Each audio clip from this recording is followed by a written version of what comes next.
Welcome to Craftlit, the podcast for crafters who love books. My name is Heather Ordover, and I'm podcasting from where the Delaware River meets the Old York Road, New Hope, Pennsylvania. Episode 574, Pride and Too Much Prejudice. This episode of Craftlit is brought to you by you. Thank you. Well, hello. How are you? I am well. I am going to sleep tonight, and I'm very excited about that because I haven't been much. We had our local election on Tuesday this week and found out yesterday that my husband and the three women who he was running with for a second term on our school board won after a ridiculously expensive and really ugly write-in candidate foray into trying to take over the board. It was very interesting. It's over, and that's good. And I talked to the people who are on the Thursday night Zoom chat about it. I am not going to go into details. There are too many. So, as Inigo Montoya says, I sum up. The important thing is this. If you have a school board that appears to be under attack, please just keep this in mind. There is a book series by Gary Paulsen, who wrote the excellent book Hatchet, and many, many, many, many other books for kids. All lovely, all wonderful, all really smart. Gary Paulsen also wrote a book series called the Lawn Boy series, Lawn. If you hear people making ridiculous, crazy claims about a book called Lawn Boy that should not be in school libraries, just drop that little bomb that actually, in school libraries, there is a book series by Gary Paulsen, the Lawn Boy series. Perfectly acceptable for children. Apparently, there's a stunt that is going on around the country, and it's causing all sorts of havoc and taking the eye off the important ball of keeping kids safe and getting them a good education. And the appalling thing is, apparently a lot of people who are interested in perpetrating this scam, some of them are running for school board themselves, which I just am horrified by. That said, we are fine. One of my mom's mom squad compatriots and I both were elected now to be judge and inspector of elections for our district. So that is my job for the next 4 years, which I am very excited about. It's important to know that your elections are run fairly and safely and securely, and we work real hard to make sure that that happens. Completely honestly, I haven't met anyone in that arena that isn't feeling exactly the same way. It's really important for this stuff to be transparent and easy to understand and accessible. And you should know the people who are running your polls and be able to ask them questions. And we make sure we can do that. So very happy that that happened. Very relieved that things went the way that they did with the election and there was no violence, which I was personally a little worried about at the last board meeting. So life is good. That is actually not the Pride and Too Much Prejudice that I was talking about. That's going to come with the book in a little bit. But first, I have some voicemails for you. Our first one is from Tara, and our second is from Kelly. And then I have to break in, make a comment, and then we'll have a third voicemail from Sarah. So here we go. Tara, Kelly, me, Sarah. Hello, Heather. It is I, Tara Worcester. And in the realm of being brighter and doing better, I am remiss that I am only just now on the weekend of, what is today? Today is October 17th. Of only just now listening to the episodes and hearing that the Craftlit trip to Ireland was not to happen. The previous weekend, I was in Pennsylvania. I was in Pittsburgh. I was attending Indie Knit and Spin. It was a group of me and 6 other friends, and with all of those minds together, I completely abandoned social media in its entirely. I didn't even post on Instagram until the evening of Saturday after the event was done and I was packing up Oink Pigment's booth with her, that girl, that woman can Tetris like a beast. It's amazing. So when I was listening today, you mentioned about how they were seeing or mentioning that they could do research on how we crafty artisan people have survived the pandemic. And an interesting reminder popped in my head. One of my friends mentioned that scientists have actually been able to study boredom. Thanks to the pandemic happening, which thanks but no thanks, scientists have been able to study boredom and its effects on the human brain, which is mind-boggling. To think that, I've been stuck in our houses. Hey, guess what? Can you answer this questionnaire for us, please? Thank you. Thank you. Thank you. Like, hi, boredom. So if they can study boredom, I'm sure they can find a way to figure out what our little crafty brains have been doing to cope with the panini we happen to be pressed into. I hope you're having a great day, Heather. I hope your week is an easy one, and I cannot wait for the next chapters. I'm about to listen to 17. I am curious as to what is to become of everything. Hi, Heather. It's Kelly. Happy Halloween. I'm partway through the episode that has chapters 21 and 22 in it, and I just wanted to share a couple comments. First off, regarding arthritis and rheumatism and rheumatoid arthritis, I'm a medical adjacent person, and both my parents are doctors. So I might be a little bit off, but my understanding is that rheumatism is, like you said, an old term that used to refer to sort of joint and connective tissue diseases in general. Now those are all called rheumatic diseases. Arthritis just generally means joint pain. So there are other kinds of arthritis too, like osteoarthritis, which has to do with breakdown of bones and cartilage, or rheumatoid arthritis, which is actually an autoimmune condition that mostly affects joints and connective tissue. It can also affect the heart and some other things. I can ask my mom or dad for some other information if you want some more, but that's the little bit that I know about arthritis, rheumatoid arthritis, rheumatism. But also I wanted to comment, so I got impatient before you guys finished the book, so I, on the advice of my friend who told me that the Audible version is available to Audible members, I went ahead and listened to it on Audible, and I don't know what edition they use, but that I remember that they give the town R as Rockaway. I don't remember what they say for F, but I'm assuming that if they gave a place name for R, they give one for F as well. I'd have to go back and check. But I don't know where the different edition came from, but I guess it might mean Rockaway. I also noticed that the narrator of the Audible version pronounced Henry's last name as Flavoring rather than Clavering. So I don't know if that's just an American versus British pronunciation difference, but I think the town you're referring to might be Rockaway, and I'm actually going to go back and listen to the Audible version of chapters 21 and 22, or at least a little bit, to see if I can find what F was. So that's the information I have for now. Hope to talk to you on Thursday. Take care. Bye. So I thought that was really interesting, what Kelly said. And so I went and I looked at the map for Rockaway and noticed that Freeport is not that far from Rockaway. It's about 20 miles away.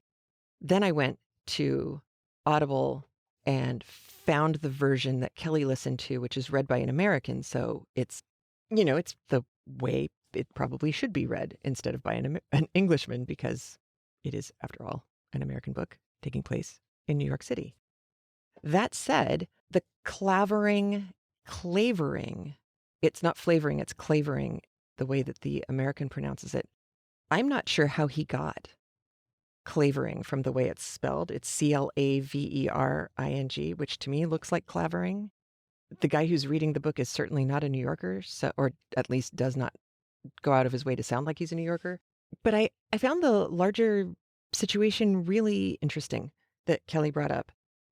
As we know, all of the books we do on Craftlit are public domain. And that means that anyone can take the text, like take it from Gutenberg.org and format it and put it together and make it look like an ebook or make it look like a legit published book that you could pick up at Barnes & Noble. And they can do all the layout and all that stuff and then put it up on Amazon. And they do all the time. It's easy. That said, at some point, somebody went through the text, the digital version of the text, and created a version that replaced the underlines, which was, of course, as we've heard in lots and lots of books from Jane Eyre all the way up until more recent stuff, we've heard authors put in that Blankburg or Blankville, where there's a line and it's, to protect the innocent kind of thing. We're talking about a real place, people, but we can't insult the people who live there. So there's that kind of vibe to it, right? That would be just a little too affronting, a little too confrontational, and novels were not supposed to be like that.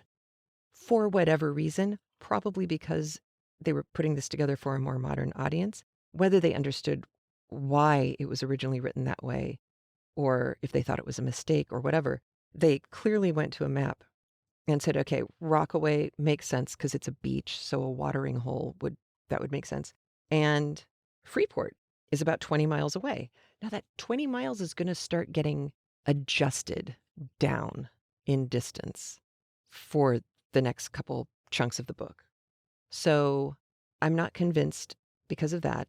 Rockaway Beach, though, was absolutely a popular place for New Yorkers to go and experience the beach, very much like Rye, New York was as well. But there's one more reason why, actually there's a couple more reasons why, but there's one more reason why I hesitate to buy into the Rockaway thing 100%. And that's an offhand statement that happens in today's chapter. So I'm going to talk to you guys about that at the end today. That's interesting, right? That you don't know unless you find an original copy of the book.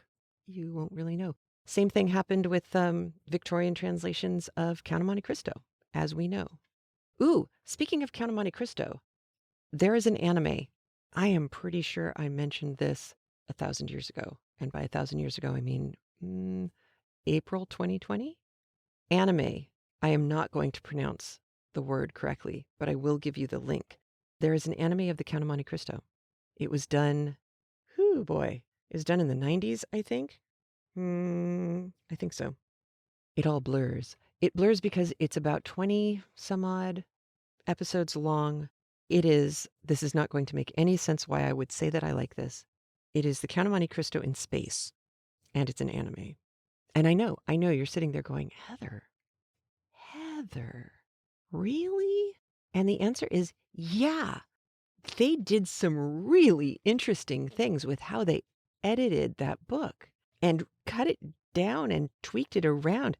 When Aaron told me that they skipped the entire first third of the book, they start in Rome, where the Count is meeting Albert and Franz and all of their friends.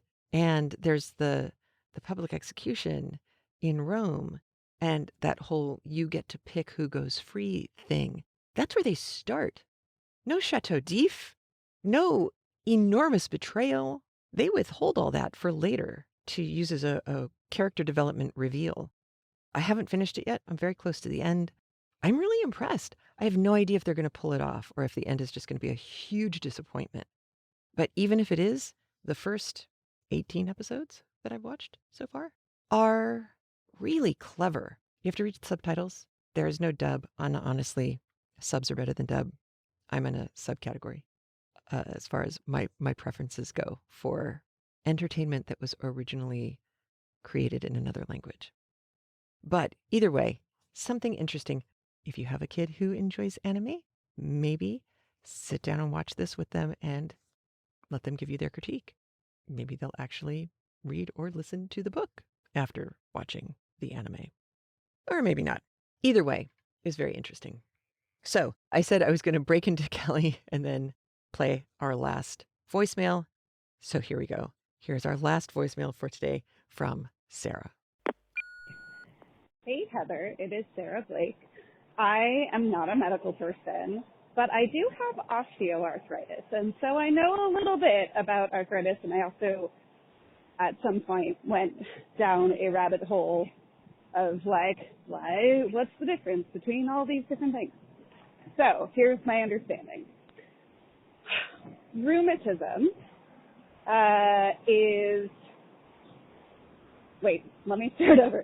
Okay, arthritis is any inflammation of the joints, inflammation, pain, etc. And it can be caused by disease or it can be caused, like in osteoarthritis, by like wear and tear. That is why I have it, because I broke my wrist 3 times. So, yeah, that's just who I am as a person. Rheumatism, on the other hand, is a disease that affects the joints and inflammation. Rheumatology is the study of inflammatory diseases.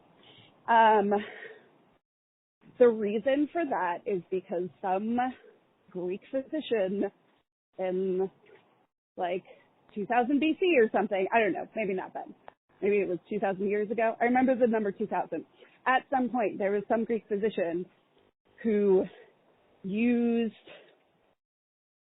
like rheumatism or, you know, some similar root, used the root of to flow to describe a phlegmatic disease and phlegm. And then it kind of morphed and became, by association, a descriptor for inflammatory diseases. Who knows why? Anyway, rheumatoid arthritis is an autoimmune disorder in which your immune system attacks your joints. And that's basically why it's called that, because it is a disease, an inflammatory disease, and yeah, that's what I know about it. Hopefully that was helpful. And hopefully my sound quality wasn't too terrible, because I am walking home from the bus stop. All right, so I went back and I looked up rheum, R-H-E-U-M, and found that rheuma, R-H-E-U-M-A, is Greek for a stream. And then I went and looked up rheum, R-H-E-U-M, without the A, and found that rheum is usually in writing, so it's a kind of a literary term. Watery fluid or watery drippiness from your nose or your eyes is, and we've heard this described before, he had rheumy eyes, R-H-E-U-M-Y, rheumy eyes, meaning his eyes were kind of wet and drippy and kind of, let's be honest, kind of gross. I'm starting to get an idea of where rheumatoid arthritis comes from, because if I recall correctly, my friend who had rheumatoid arthritis had not just painful joints, not just inflammation on the joints, but swelling, like fluid swelling of the joints, which seems to me like that's part of the autoimmune chunk, because your body would be sending like antibodies and you know, awesome fighting bits of your body to joints as though the joints were the enemy. And that's where you'd get the flare-ups and the swelling and the pain. That's my guess. Let's find out with the next time somebody calls in about this. Area code 206-350-1642. We'll find out if I'm right. We're going to get there. We're going to get closer and closer and closer until we get it right. Okay, Henry Clavering. We are going to continue to call him Clavering. At the end of today, after you listen to the chapters, I will tell you why I am still hedging my bets on the side of rye, even though I can't find the F. Although I did have one idea that I didn't write down. So that was really dumb because now I can't remember what it was. It's okay. It's okay. It'll come back to me probably at 3 in the morning, and that's fine too. But today's episode, Pride and Too Much Prejudice, is where we start. In chapter 23, you will hear a story that will start to put pieces into their proper places. And you, like me, may sit there and say to yourself, that's ridiculous. Nobody thinks like that. Nobody would do that. Nobody would go to that extent. And I would say, maybe pause for a moment and think about that for a little while. Once you're past chapter 23, I think it is reasonable for me to say this unto you. In real life, we've probably all seen people hold weirder grudges for lesser reasons than what you're about to hear in chapter 23. So at first it struck me as odd, and then I started thinking about it and went, yeah, I can actually see this being a real thing. And it wouldn't have surprised me a bit if Anna Catherine Green had heard a story like this in her own life and stuck it in the book. So there we go. So chapter 23, you're going to find out some important, really important backstory. Chapter 24, you're going to get to finally meet Q, the question mark guy, the guy who works for Mr. Gryce, who is fantastic at interrogations and finding the answers to questions.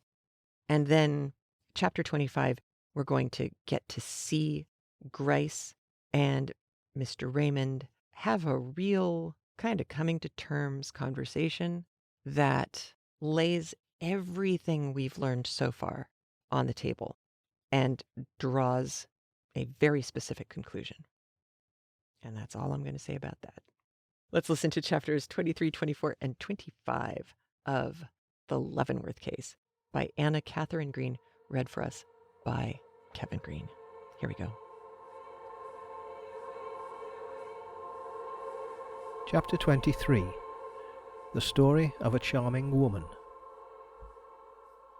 Fee, fi, fo, fum, I smell the blood of an Englishman. Old Song. I hold you as a thing enskied and sainted. Measure for Measure. You have never heard, then, the particulars of Mr. Leavenworth's marriage? It was my partner who spoke. I had been asking him to explain to me Mr. Leavenworth's well-known antipathy to the English race. No. If you had, you would not need to come to me for this explanation. But it is not strange you are ignorant of the matter.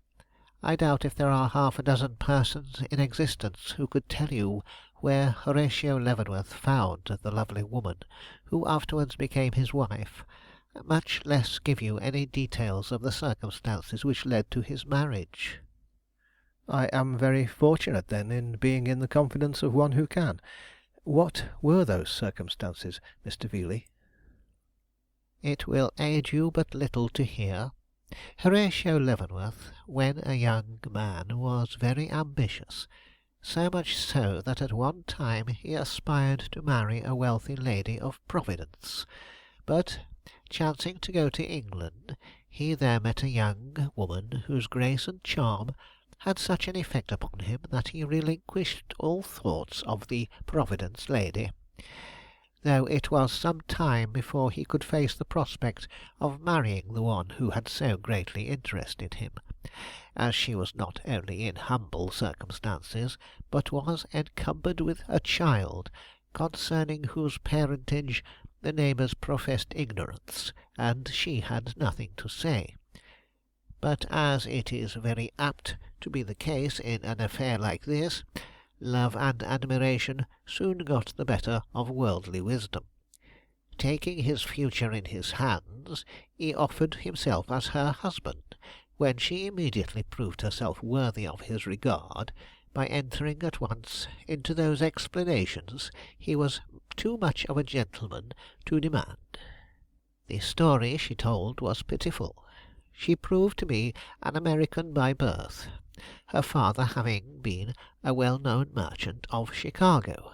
While he lived, her home was one of luxury, but just as she was emerging into womanhood, he died. It was at his funeral she met the man destined to be her ruin. How he came there she never knew. He was not a friend of her father's. It was enough he was there and saw her, and that in 3 weeks, don't shudder, she was such a child, they were married. In 24 hours she knew what that word meant for her. It meant blows. Everett, I am telling no fanciful story.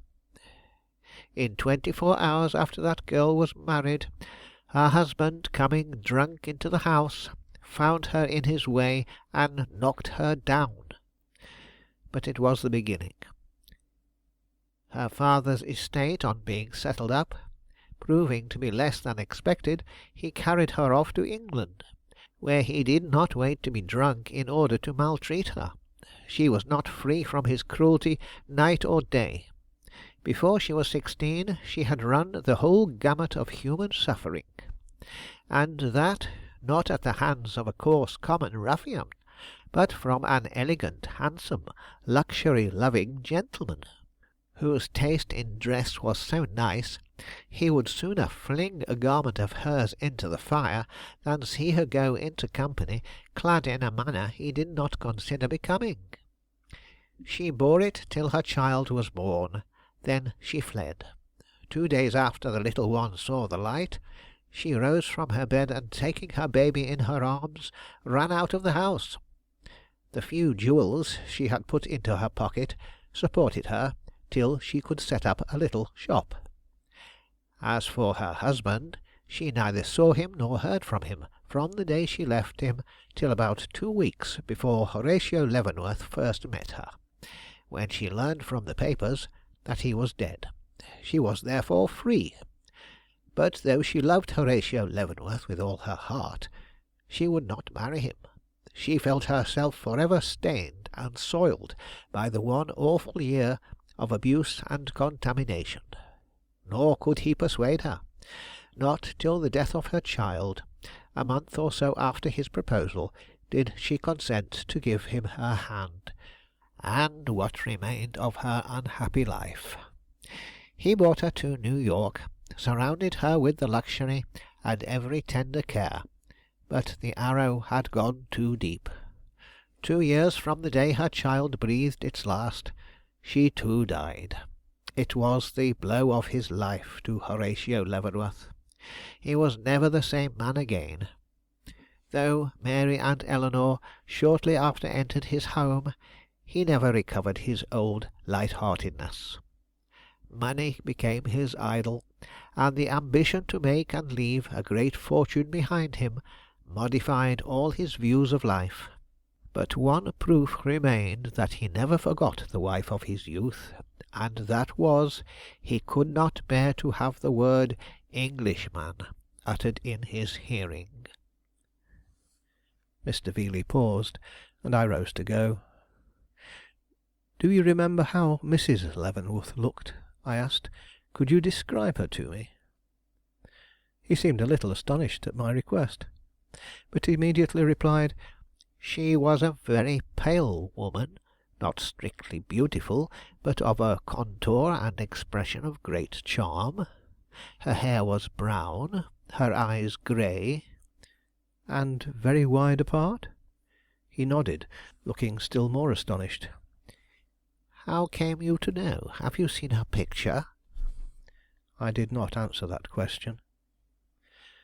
On my way downstairs I bethought me of a letter which I had in my pocket for Mr. Veeley's son Fred, and knowing of no surer way of getting it to him that night than by leaving it on the library table, I stepped to the door of that room, which in this house was at the rear of the parlours, and receiving no reply to my knock, opened it and looked in. The room was unlighted, but a cheerful fire was burning in the grate, and by its glow I espied a lady crouching on the hearth, whom at first glance I took for Mrs. Veeley, but upon advancing and addressing her by that name, I saw my mistake, for the person before me not only refrained from replying, but, rising at the sound of my voice, revealed a form of such noble proportions that all possibility of its being that of the dainty little wife of my partner fled. "I see I have made a mistake," said I. "I beg your pardon," and would have left the room, but something in the general attitude of the lady before me restrained me, and, believing it to be Mary Leavenworth, I inquired, "Can it be this is Miss Leavenworth?" The noble figure appeared to droop, the gently lifted head to fall, and for a moment I doubted if I had been correct in my supposition. Then form and head slowly erected themselves, a soft voice spoke, and I heard a low "Yes," and hurriedly advancing, confronted, not Mary with her glancing, feverish gaze and scarlet, trembling lips, but Eleanor, the woman whose faintest look had moved me from the first, the woman whose husband I believed myself to be even then pursuing to his doom. The surprise was too great; I could neither sustain nor conceal it. Stumbling slowly back, I murmured something about having believed it to be her cousin, and then, conscious only of the one wish to fly at presence I dared not encounter in my present mood, turned, when her rich, heartful voice rose once more, and I heard, "You will not leave me without a word, Mr. Raymond, now that chance has thrown us together?" Then, as I came slowly forward, "Were you so very much astonished to find me here?" "I do not know. I did not expect," was my incoherent reply. "I had heard you were ill, that you went nowhere, that you had no wish to see your friends." "I have been ill," she said, "but I am better now, and I have come to spend the night with Mrs. Veeley, because I could not endure the stare of the four walls of my room any longer." This was said without any effort at plaintiveness, but rather as if she thought it necessary to excuse herself for being where she was. "I am glad you did so," said I.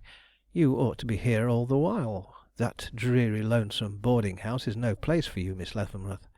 It distresses us all to feel that you are exiling yourself all this time." "I do not wish anybody to be distressed," she returned. "It is best for me to be where I am. Nor am I altogether alone. There is a child there whose innocent eyes see nothing but innocence in mine. She will keep me from despair. Do not let my friends be anxious. I can bear it." Then, in a lower tone, "There is but one thing which really unnerves me, and that is my ignorance of what is going on at home. Sorrow I can bear, but suspense is killing me. Will you not tell me something of Mary and home? I cannot ask Mrs. Veeley. She is kind, but has no real knowledge of Mary or me, nor does she know anything of our estrangement. She thinks me obstinate and blames me for leaving my cousin in her trouble, but you know I could not help it. You know—" Her voice wavered off into a tremble, and she did not conclude. "I cannot tell you much," I hastened to reply, "but whatever knowledge is at my command is certainly yours. Is there anything in particular you wish to know?" "Yes, how Mary is, and whether she is well and composed." "Your cousin's health is good," I returned, "but I fear I cannot say she is composed. She is greatly troubled about you." "You see her often, then?" "I am assisting Mr. Harwell in preparing your uncle's book for the press, and necessarily am there much of the time." "My uncle's book!" The words came in a tone of low horror. "Yes, Miss Leavenworth. It has been thought best to bring it before the world, and—" "And Mary has set you at the task?" "Yes." It seemed as if she could not escape from the horror which this caused. "How could she? Oh, how could she?" "She considers herself as fulfilling her uncle's wishes. He was very anxious, as you know, to have the book out by July." "Do not speak of it," she broke in. "I cannot bear it." Then, as if she feared she had hurt my feelings by her abruptness, lowered her voice and said, "I do not, however, know of any one I should be better pleased to have charged with the task than yourself. With you it will be a work of respect and reverence. But a stranger, oh, I could not have endured a stranger touching it." She was fast falling into her old horror, but rousing herself, murmured, "I wanted to ask you something. I know," and she moved so as to face me. "I wish to enquire if everything is as before in the house, the servants the same, and other things?" "There is a Mrs. Darrell there. I do not know of any other change." "Mary does not talk of going away?" "I think not." "But she has visitors? Some one besides Mrs. Darrell to help her bear her loneliness?" I knew what was coming, and strove to preserve my composure. "Yes," I replied, "a few." "Would you mind naming them?" How low her tones were, but how distinct! "Certainly not. Mrs. Veeley, Mrs. Gilbert, Miss Martin, and Go on," she whispered. "A gentleman by the name of Clavering." "You speak that name with evident embarrassment," she said, after a moment of intense anxiety on my part. "May I inquire why?" Astounded, I raised my eyes to her face. It was very pale, and wore the old look of self repressed calm I remembered so well. I immediately dropped my gaze. "Why? Because there are some circumstances surrounding him which have struck me as peculiar." "How so?" she asked. "He appears under two names. To day it is Clavering; a short time ago it was—" "Go on." "Robbins." Her dress rustled on the hearth. There was a sound of desolation in it, but her voice when she spoke was expressionless as that of an automaton. "How many times has this person, of whose name you do not appear to be certain, been to see Mary?" "Once." "When was it?" "Last night." "Did he stay long?" "About 20 minutes, I should say." "And do you think he will come again?" "No." "Why?" "He has left the country." A short silence followed this. I felt her eyes searching my face, but doubt whether, if I had known she held a loaded pistol, I could have looked up at that moment. "Mr. Raymond," she at length observed, in a changed tone, "the last time I saw you, you told me you were going to make some endeavor to restore me to my former position before the world. I did not wish you to do so then, nor do I wish you to do so now. Can you not make me comparatively happy then, by assuring me you have abandoned, or will abandon, a project so hopeless?" "It is impossible," I replied with emphasis. "I cannot abandon it. Much as I grieve to be a source of sorrow to you, it is best you should know that I can never give up the hope of righting you while I live." She put out her hand in a sort of hopeless appeal, inexpressibly touching to behold in the fast waning firelight, but I was relentless. I should never be able to face the world or my own conscience if, through any weakness of my own, I should miss the blessed privilege of setting the wrong right, and saving a noble woman from unmerited disgrace. And then, seeing she was not likely to reply to this, drew a step nearer, and said, "Is there not some little kindness I can show you, Miss Leavenworth? Is there no message that you would like taken, or act it would give you pleasure to see performed?" She stopped to think. "No," said she, "I have only one request to make, and that you refuse to grant." "For the most unselfish of reasons," I urged. She slowly shook her head. "You think so?" Then, before I could reply, "I could desire one little favor shown me, however." "What is that?" "That if anything should transpire, if Hannah should be found, or my presence required in any way, you would not keep me in ignorance, that you will let me know the worst when it comes, without fail?" "I will." "And now, good night. Mrs. Veeley is coming back, and you would scarcely wish to be found here by her." "No," said I. And yet I did not go, but stood watching the firelight flicker on her black dress till the thought of Clavering and the duty I had for the morrow struck coldly to my heart, and I turned away towards the door. But at the threshold I paused again and looked back. Oh, the flickering, dying fire flame! Oh, the crowding, clustering shadows! Oh, that drooping figure in their midst, with its clasped hands and its hidden face! I see it all again. I see it as in a dream. Then darkness falls, and in the glare of gas-lighted streets I am hastening along, solitary and sad, to my lonely home. End of chapter 23. Chapter 24. A report followed by smoke. Oft expectation fails, and most oft there where most it promises, and oft it hits where hope is coldest, and despair most sits. All's well that ends well. When I told Mr. Gryce I only waited for the determination of one fact, to feel justified in throwing the case unreservedly into his hands, I alluded to the proving or disproving of the supposition that Henry Clavering had been a guest at the same watering place with Eleanor Leavenworth the summer before. When, therefore, I found myself the next morning with the visitor book of the Hotel Union at R in my hands, it was only by the strongest effort of will I could restrain my impatience. The suspense, however, was short. Almost immediately I encountered his name, written not half a page below those of Mr. Leavenworth and his nieces, and whatever may have been my emotion at finding my suspicions thus confirmed, I recognized the fact that I was in the possession of a clue which would yet lead to the solving of the fearful problem which had been imposed upon me.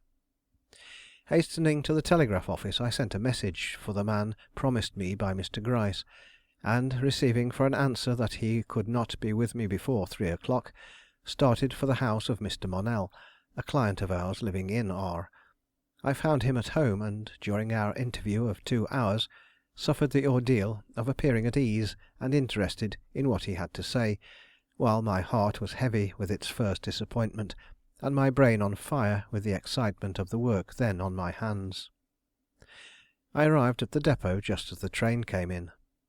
There was but one passenger for R, a brisk young man, whose whole appearance differed so from the description which had been given me of Q, that I at once made up my mind he could not be the man I was looking for, and was turning away disappointed, when he approached and handed me a card on which was inscribed the single character ?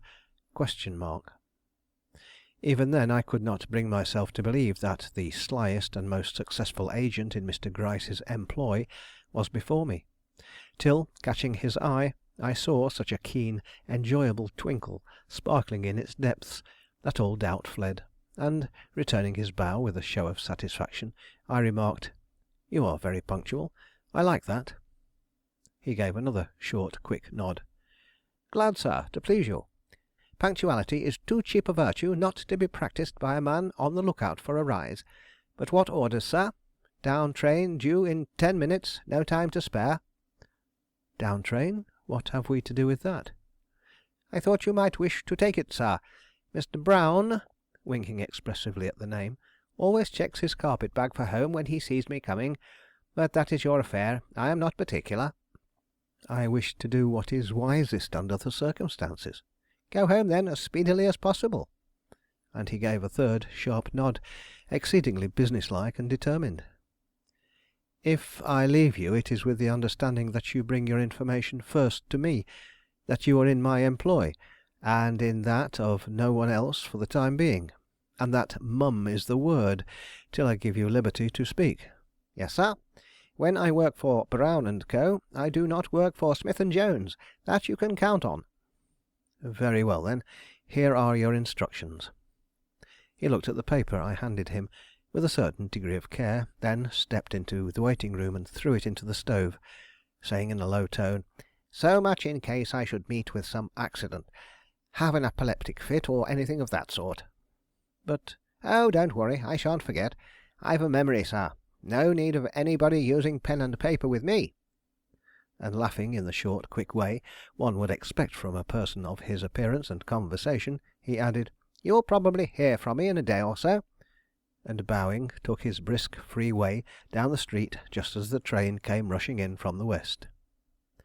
My instructions to Q were as follows: 1. To find out on what day, and in whose company, the Misses Leavenworth arrived at R the year before; what their movements had been while there, and in whose society they were oftenest to be seen; also the date of their departure, and such facts as could be gathered in regard to their habits, etc.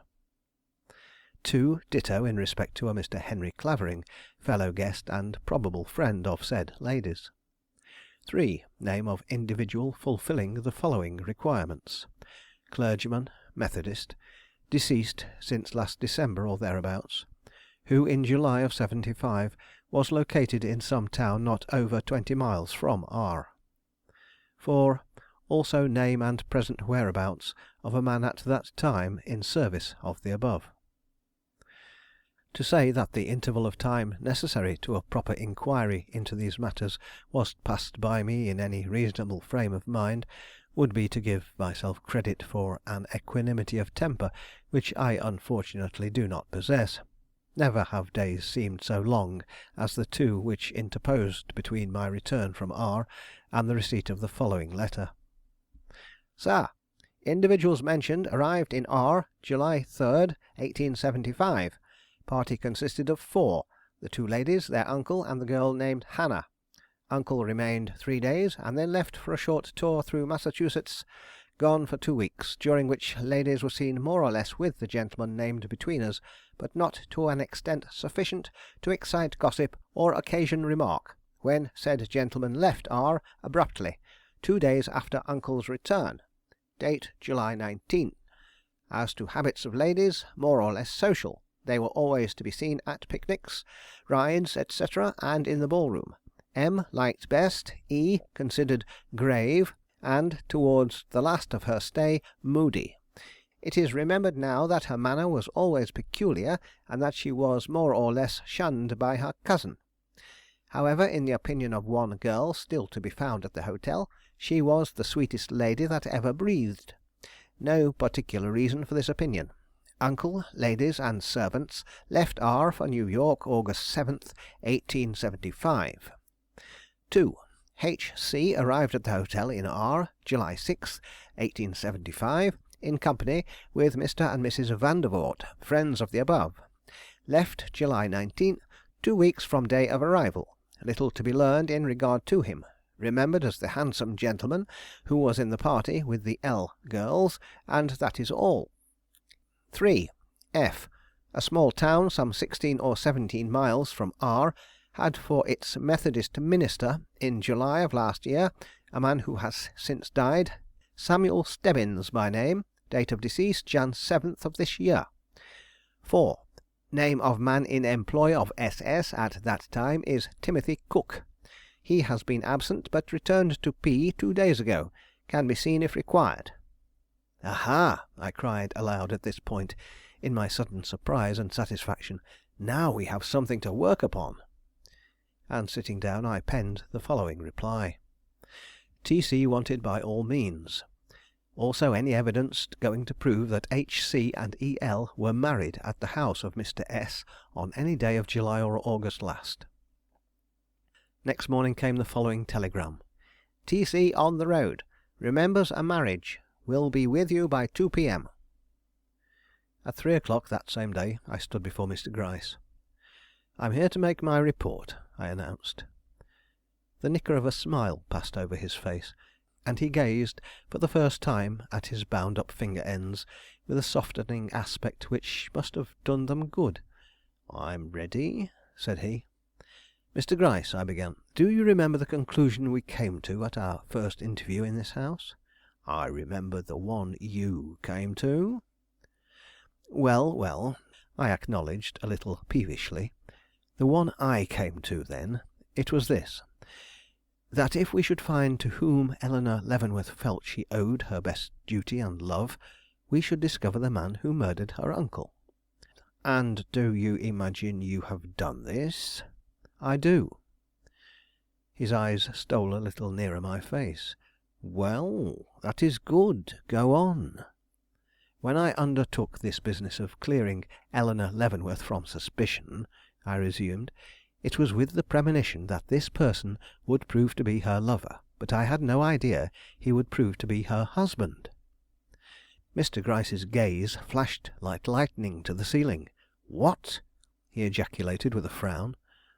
"The lover of Eleanor Leavenworth is likewise her husband," I repeated. "Mr. Clavering holds no less a connection to her than that." "How have you found that out?" demanded Mr. Gryce, in a harsh tone that argued disappointment or displeasure. "That I will not take time to state. The question is not how I became acquainted with a certain thing, but is what I assert in regard to it true? If you will cast your eye over this summary of events gleaned by me from the lives of these two persons, I think you will agree with me that it is." And I held up before his eyes the following: During the 2 weeks commencing July 6th of the year 1875 and ending July 19th of the same year, Henry R. Clavering of London and Eleanor Leavenworth of New York were guests of the same hotel. Fact proved by the visitor book of the Hotel Union at R, New York. They were not only guests of the same hotel, but are known to have held more or less communication with each other. Fact proved by such servants now employed in R as were in the hotel at that time. July 19th. Mr. Clavering left R abruptly, a circumstance that would not be considered remarkable if Mr. Leavenworth, whose violent antipathy to Englishmen as husbands is publicly known, had not just returned from a journey. July 30th. Mr. Clavering was seen in the parlour of Mr. Stebbins, the Methodist minister at F, a town about 16 miles from R, where he was married to a lady of great beauty. Proved by Timothy Cook, a man in the employ of Mr. Stebbins, who was called in from the garden to witness the ceremony and sign a paper supposed to be a certificate. July 31st. Mr. Clavering takes steamer for Liverpool, proved by newspapers of that date. September. Eleanor Leavenworth in her uncle's house in New York, conducting herself as usual, but pale of face and preoccupied in manner. Proved by servants then in her service. Mr. Clavering in London. Watches the United States mails with eagerness, but receives no letters. Fits up room elegantly as for a lady. Proved by secret communication from London. November. Miss Leavenworth still in uncle's house. No publication of her marriage ever made. Mr. Clavering in London. Shows signs of uneasiness. The room prepared for lady closed. Proved as above. January 17th, 1876. Mr. Clavering, having returned to America, engages room at Hoffman House, New York. March 1st or 2nd. Mr. Leavenworth receives a letter signed by Henry Clavering, in which he complains of being ill-used by one of that gentleman's nieces. A manifest shade falls over the family at this time. March 4th. Mr. Clavering, under a false name, inquires at the door of Mr. Leavenworth's house for Miss Eleanor Leavenworth. Proved by Thomas. "March 4th!" exclaimed Mr. Gryce at this point. "That was the night of the murder." "Yes. The Mr. Leroy Robbins, said to have called that evening, was none other than Mr. Clavering." March 19th. Miss Mary Leavenworth, in a conversation with me, acknowledges that there is a secret in the family, and is just upon the point of revealing its nature when Mr. Clavering enters the house. Upon his departure she declares her unwillingness ever to mention the subject again. Mr. Gryce slowly waved the paper aside. "And from these facts you draw the inference that Eleanor Leavenworth is the wife of Mr. Clavering?" "I do." "And that being his wife, it would be natural for her to conceal anything she knew likely to criminate him, always supposing Clavering himself had done anything criminal?" "Of course." "Which latter supposition you now proposed to justify?" which latter supposition is left for us to justify." A peculiar gleam shot over Mr. Gryce's somewhat abstracted countenance. "Then you have no new evidence against Mr. Clavering?" "I should think the fact just given, of his standing in the relation of unacknowledged husband to the suspected party, was something." "No positive evidence as to his being the assassin of Mr. Leavenworth, I mean." I was obliged to admit I had none which he would consider positive. "But I can show the existence of motive, and I can likewise show it was not only possible but probable he was in the house at the time of the murder." "Ah, you can!" cried Mr. Gryce, rousing a little from his abstraction. The motive was the usual one of self-interest. Mr. Leavenworth stood in the way of Eleanor's acknowledging him as a husband, and he must therefore be put out of the way. Weak. Motives for murders are sometimes weak. The motive for this was not. Too much calculation was shown for the arm to have been nerved by anything short of the most deliberate intention, founded upon the deadliest necessity of passion or avarice. Avarice? One should never deliberate upon the causes which have led to the destruction of a rich man without taking into account that most common passion of the human race. But let us hear what you have to say of Mr. Clavering's presence in the house at the time of the murder." I related what Thomas the butler had told me in regard to Mr. Clavering's call upon Miss Leavenworth that night, and the lack of proof which existed as to his having left the house when supposed to do so. "That is worth remembering," said Mr. Gryce at the conclusion. "Valueless as direct evidence, it might prove of great value as corroborative." Then, in a graver tone, he went on to say, "Mr. Raymond, are you aware that in all this you have been strengthening the case against Eleanor Leavenworth instead of weakening it?" I could only ejaculate in my sudden wonder and dismay. "You have shown her to be secret, sly, and unprincipled, capable of wronging those to whom she was most bound, her uncle and her husband." "You put it very strongly," said I, conscious of a shocking discrepancy between this description of Eleanor's character and all that I had preconceived in regard to it. "No more so than your own conclusions from this story warrant me in doing." Then, as I sat silent, murmured low, and as if to himself, "If the case was dark against her before, it is doubly so with this supposition established of her being the woman secretly married to Mr. Clavering." "And yet," I protested, unable to give up my hope without a struggle, "you cannot believe the noble-looking Eleanor guilty of this horrible crime?" "No," he slowly said. "You might as well know right here what I think about her. I believe Eleanor Leavenworth to be an innocent woman." "You do? Then what," I cried, swaying between joy at this admission and doubt as to the meaning of his former expressions, "remains to be done?" Mr. Gryce quietly responded, "Why, nothing but to prove your supposition a false one." Chapter 24. Chapter 25. Timothy Cook. "Look here upon this picture, and on this." Hamlet. I stared at him in amazement. "I doubt if it will be so very difficult," said he. Then, in a sudden burst, "Where is the man Cook?" "He is below with Q." "That was a wise move. Let us see the boys. Have them up." Stepping to the door, I called them. "I expected, of course, you would want to question them," said I, coming back. In another moment the spruce Q and the shock-headed Cook entered the room. "Ah," said Mr. Gryce, directing his attention at the latter in his own whimsical, non-committal way. "This is the deceased Mr. Stebbins' hired man, is it? Well, you look as though you could tell the truth." "I usually calculate to do that thing, sir, at all events.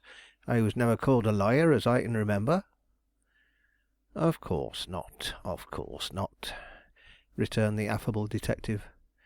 Then, without any further introduction, "What was the first name of the lady you saw married in your master's house last summer?"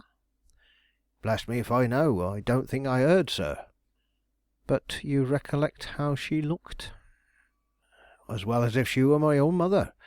No disrespect to the lady, sir, if you know her," he made haste to add, glancing hurriedly at me. "What I mean is, she was so handsome, I could never forget the look of her sweet face if I lived 100 years." "Can you describe her?" "I don't know, sirs. She was tall and grand looking, had the brightest eyes and the whitest hand, and smiled in a way to make even a common man like me wish he had never seen her." "Would you know her in a crowd?" "I would know her anywhere." "Very well. Now, tell us all you can about that marriage." "Well, sirs, it was something like this. I'd been in Mr. Stebbins' employ about a year, when one morning as I was hoeing the garden I saw a gentleman walk rapidly up the road to our gate and come in. I noticed him particularly because he was so fine looking, unlike anybody in F, and indeed unlike anybody I had ever seen for that matter. But I shouldn't have thought much about that if there hadn't come along, not 5 minutes after, a buggy with 2 ladies in it, which stopped at our gate too. I saw they wanted to get out, so I went and held their horse for them, and they got down and went into the house." "Did you see their faces?" "No, sir, not then. They had veils on." "Very well. Go on." "I hadn't been to work long before I heard some one calling my name, and looking up saw Mr. Stebbins standing in the doorway beckoning.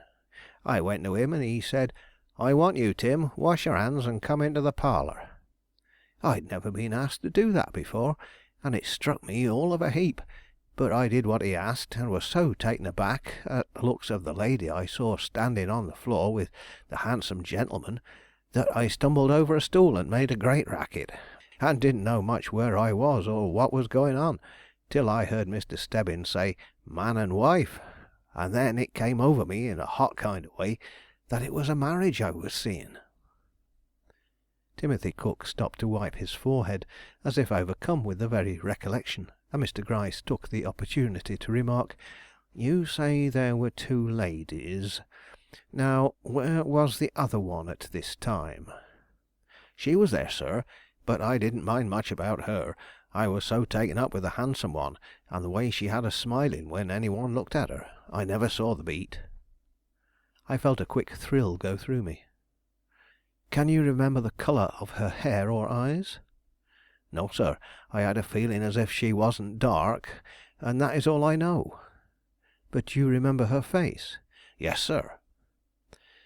Mr. Gryce here whispered to me to procure 2 pictures which I would find in a certain drawer in his desk, and set them up in different parts of the room, unbeknown to the man. "You have before said," pursued Mr. Gryce, "that you have no remembrance of her name. Now, how was that? Weren't you called upon to sign the certificate?" "Yes, sir, but I am most ashamed to say it.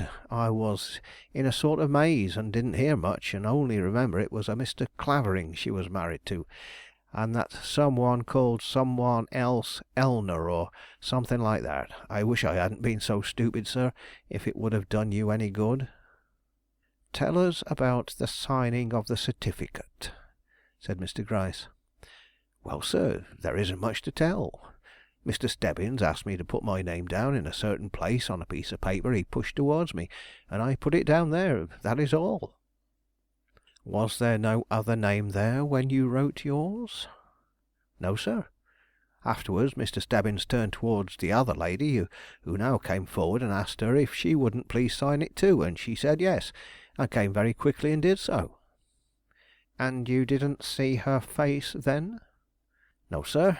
Her back was to me when she threw by her veil, and I only saw Mr. Stebbins staring at her as she stooped, with kind of wonder on his face, which made me think she might have been something worth looking at, too, but I didn't see her myself.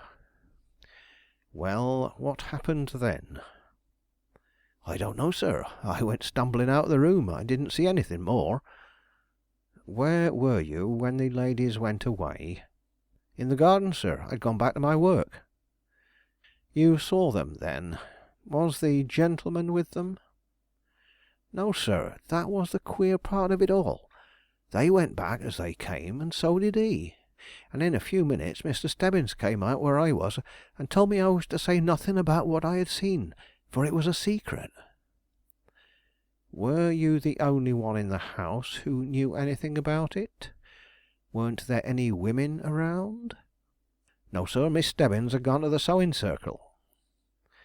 I had by this time some faint impression of what Mr. Gryce's suspicions were, and in arranging the pictures had placed one, that of Eleanor, on the mantelpiece, and the other, which was an uncommonly fine photograph of Mary, in plain view on the desk.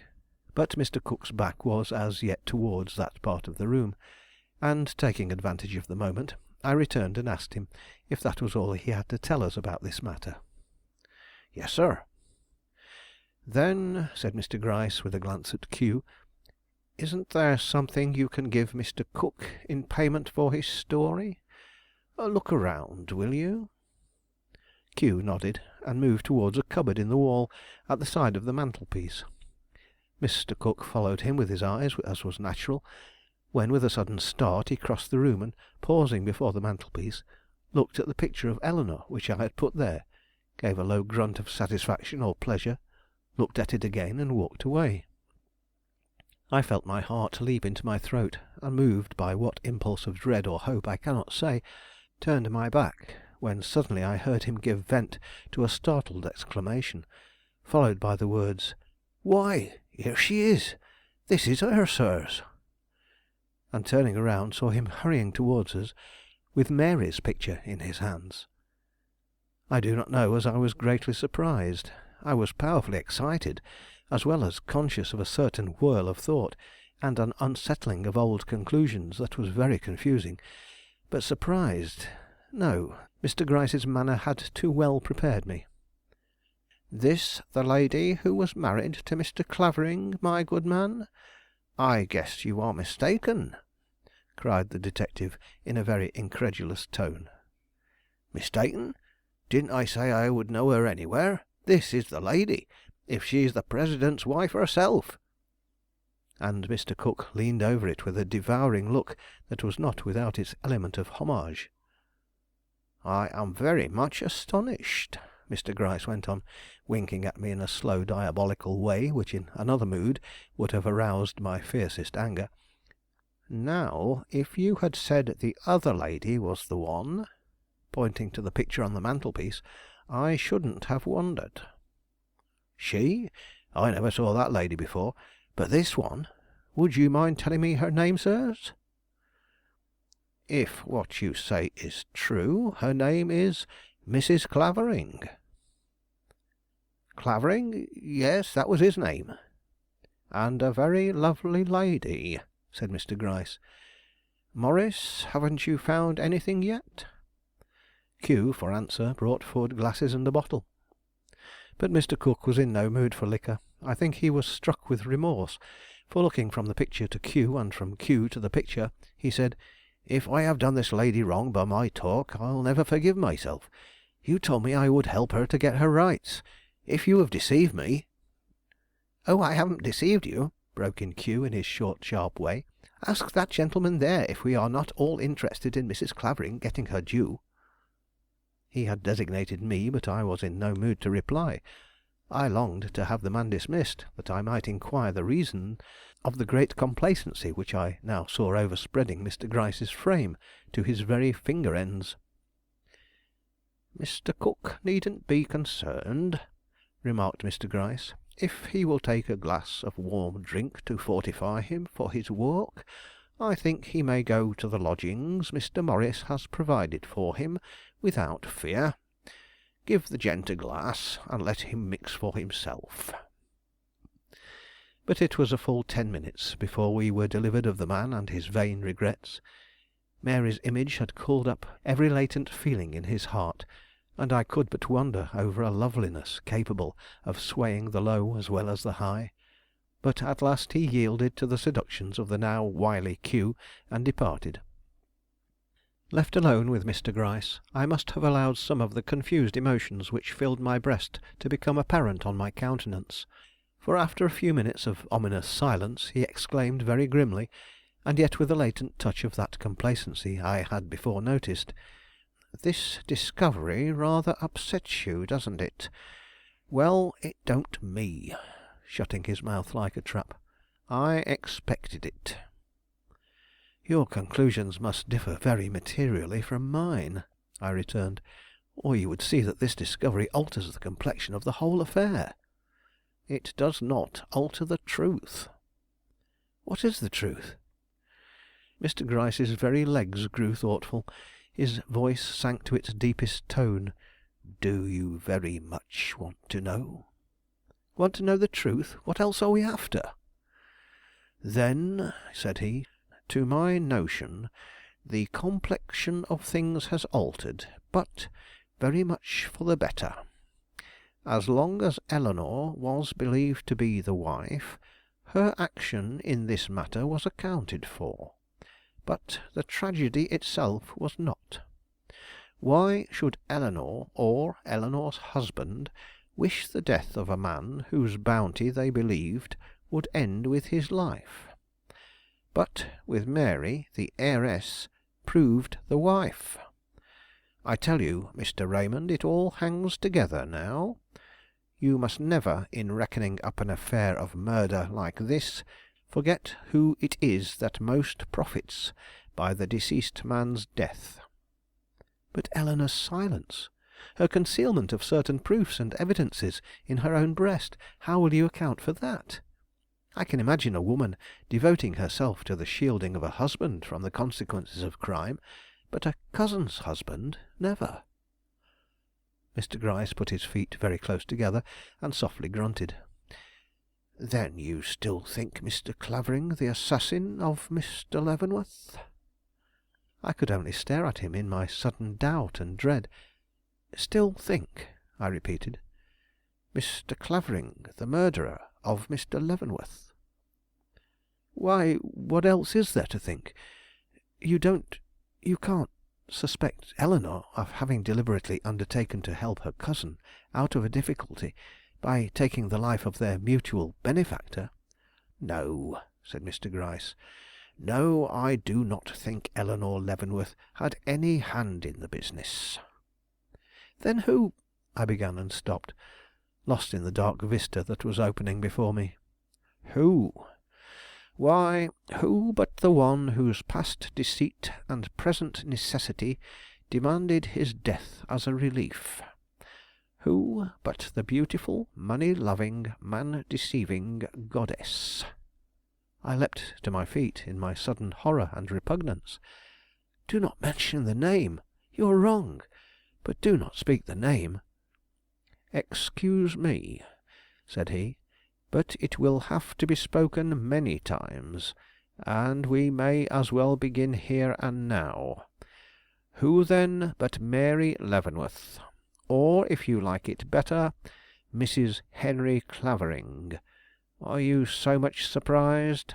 It has been my thought from the beginning."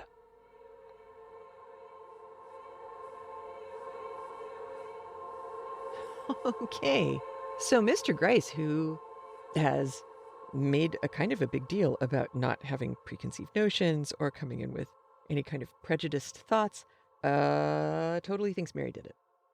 Now, I think we know, because we have all read murder mysteries before, that we are too far from the end of the book for this to be actually true.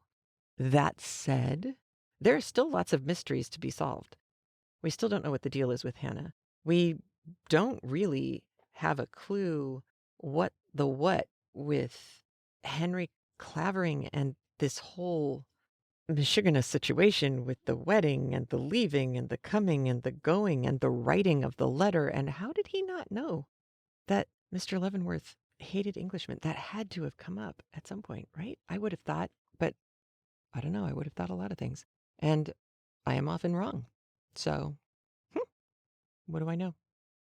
What I do know is the moment that made me think, I don't think it's Rockaway, is this. Rye, New York is on a train line that goes from New York City over to New Haven and then all the way across and eventually to Boston. That is a northeasterly route out of New York, and then it's an easterly route across the southern New England coastline. Q talks about the down train. There is the up train going up, going north, northeast. There is then the down train going back down to the city. We had in the UK, we have everybody, no matter where you are, goes up to London and down to everywhere else. In New York, you have uptown, you have downtown, you have over on the island. To have an up train and a down train, to me, says it had to be Westchester. It had to be going north of the city.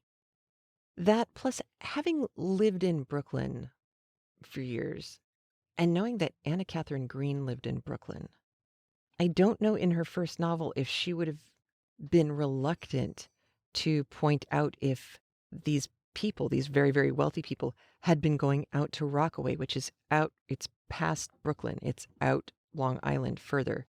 It's also really interesting. It's kind of a curious little spit of land. I don't know how well it's doing right now, actually. I know it got hammered by Sandy. I should go check on that. There was nothing in the book so far that screamed Long Island to me yet. But I am now listening with a more attentive ear to see if I can pick up some more stuff. If you guys pick up any more, please let me know, because I find this whole thing fascinating. You know I do. Kelly knows that this was going to be like meat in a tiger's cage. I am just really interested now. So that was all. I mean, really, truly, the down train was the thing that made me go, yeah, I don't know if that's out on Long Island. That said, Mary, I mean, it makes sense, right? She stands to get all the money. She certainly seems to care about the money. She certainly seems to be the one who has an attitude. And Eleanor still comes across as just being a lovely, wonderful, kind of prideful, kind of shy-ish person. She's kind of like Elizabeth Bennet in Pride and Prejudice. Smart, pretty, probably a bit of an introvert, and that makes life hard for her. But Mary, we're going to have to find out some more things about Mary, I think. All right, I promise to upload this audio on time, and you will have this episode on time as well. And I hope you have a great week. I will talk to you soon. You take care of yourself, take care of each other, wear a mask, get a vaccine, get a booster if you can, and I'll talk to you soon. Take care. Bye. If you like what you hear on Craftlit, please review us on iTunes, like us on Facebook, join in the fun in our Facebook group, which is Craftlit Annotated Audiobooks. Always the nicest group of people you're going to find on Facebook, and the place where you can come to and say, nobody else was going to understand this, but I knew you all would. And of course, thank you for your support of Craftlit. And remember, if your hands are too busy to pick up a book, at least you can turn one on.